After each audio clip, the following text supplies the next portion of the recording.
Morning breakfast அல்லது டின்னராக நான் இந்த பீட்ரூட் கிச்சடி வந்து என்னென்னா பேபிக்கு கொடுப்பேன். ஸோ இது செய்கிறதுக்கு பீட்ரூட்டை இந்த மாதிரி துருவி எடுத்துக்கணும். பீட்ரூட் கொஞ்சமாக கட் பண்ணாலே போதும். தக்காளியும் கட் பண்ணி வச்சுட்டேன். ஸோ இந்த ரெசிபி செய்கிறதுக்கு நாகா சூஜி தான் யூஸ் பண்ணேன். அது வந்து டபுள் ரோஸ்டட்.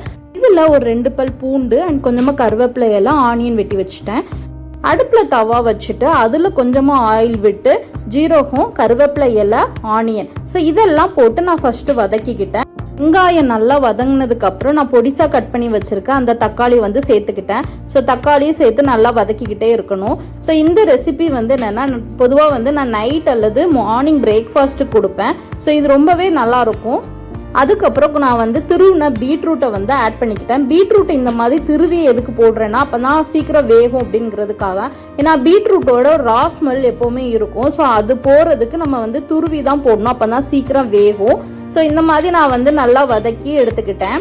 கூடவே வந்து என்னென்னா சால்ட்டும் நான் ஆட் பண்ணிட்டேன். பீட்ரூட் நல்லாவே வதங்கிருச்சு. இப்போ நான் வந்து என்னென்னா மஞ்சத்தூள் ஆட் பண்ணிக்கிட்டேன். ஸோ மஞ்சத்தூள் ஆட் பண்ணிவிட்டு நல்லா கிண்டி எடுத்துக்கணும்.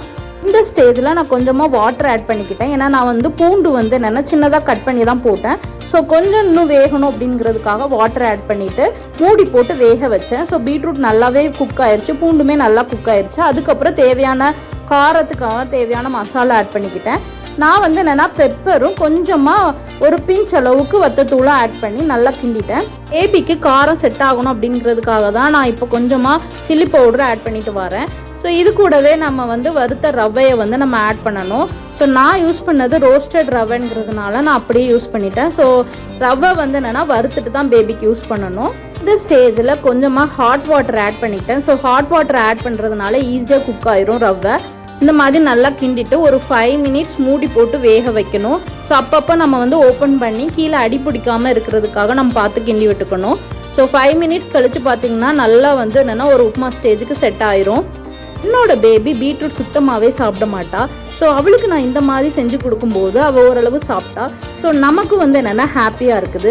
ஸோ நீங்கள் வந்து என்னென்னா இந்த வீடியோ பார்த்துட்டு இந்த ரெசிபி ட்ரை பண்ணுறீங்க அப்படின்னா டேஸ்ட் எப்படி இருந்தது அப்படிங்கிறது எங்களுக்கு சொல்லுங்கள்.